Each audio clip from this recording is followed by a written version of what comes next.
जी अस्सलाम वालेकुम एवरीवन। मुफ्ती राशिद महमूद साहब ने एक वीडियो बनाई थी साहिल अदीम के अगेंस्ट। वो थंबनेल पर आप वीडियो देख भी सकते हैं, उसका जो स्क्रीनशॉट है। तो साहिल अदीम ने कुछ बातें की थी कैसर अहमद राजा के साथ पॉडकास्ट के अंदर, उलमा के अगेंस्ट, उलमा के बारे में।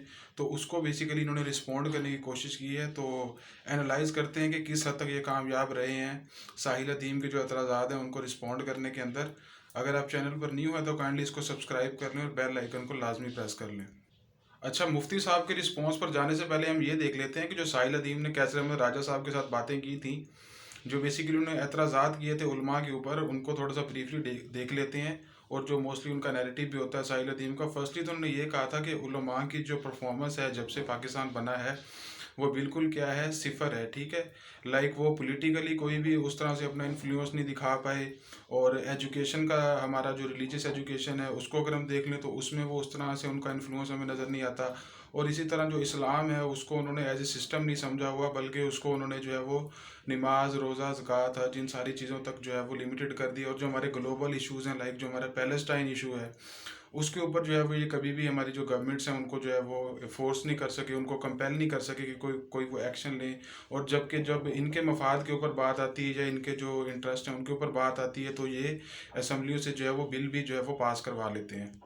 अच्छा, तो ये बेसिकली जो है वो सारे साहिल अदीम के एतराज़ात थे जो उन्होंने किए हैं उलमा के ऊपर। अच्छा, उसमें उन्होंने एक जो है वो अपनी स्टोरी भी बताई, एक वाक़या भी बताया। लाइक किसी मस्जिद में जो है वो साहिल अदीम को जाने से जो है वो रोक दिया गया था। तो उसके ऊपर जो है वो उन्होंने कहा है, उलमा कराम को कहा था कि आप लोग जो है वो लोगों की भीख के ऊपर, लोगों के दिए हुए चंदों के पैसों के ऊपर जो है वो आप मस्जिदें चलाते हैं। और आपने मस्जिद मस्जिद को जो है वो अपनी अथॉरिटी समझ लिया और मुझे जो है वो मस्जिद में इंटर होने से बैन किया, तो मैं आपके अगेंस्ट जो है वो एक्शन लूँगा। अच्छा, जो मुफ्ती राशिद महमूद साहब हैं उन्होंने बेसिकली जो साहिल अदीम के बाकी सारे एतराज़ात हैं जो मैंने आपको पहले बताए उनको छोड़ दिया।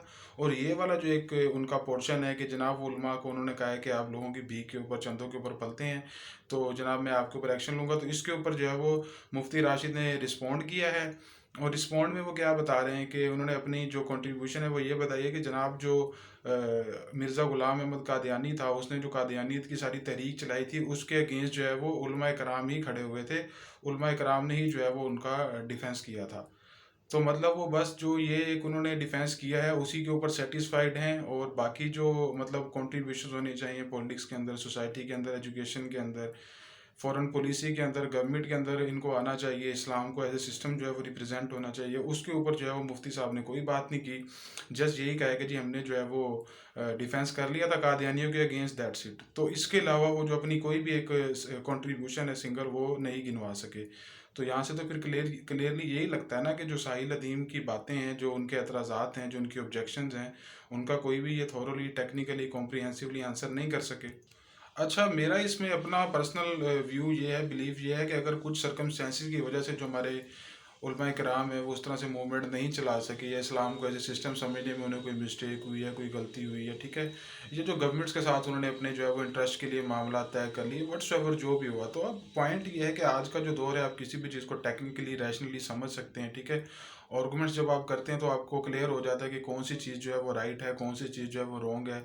तो अब जो है वो इस्लाम एज ए सिस्टम, इसको समझने में कोई भी आई थिंक प्रॉब्लम नहीं है। इट्स वेरी क्लियर, 2+2 4 की तरह ये चीज़ बिल्कुल क्लियर क्लियर है। तो उलमा कराम को भी चाहिए कि अगर कोई बंदा अब इस तरह की बातें हाईलाइट कर रहा है, इन जो लूप होल्स हैं या जो वीक पॉइंट्स हैं उनको हाईलाइट कर रहा है, तो उनको चाहिए कि उसके ऊपर जो है वो काम करें, उसको एज ए पॉजिटिव वे के अंदर लें, ना कि जो है वो कन्फ्रंटेशन के अंदर आ जाएं, सो दैट जो इश्यूज़ हैं वो वहीं के वहीं रह जाएं।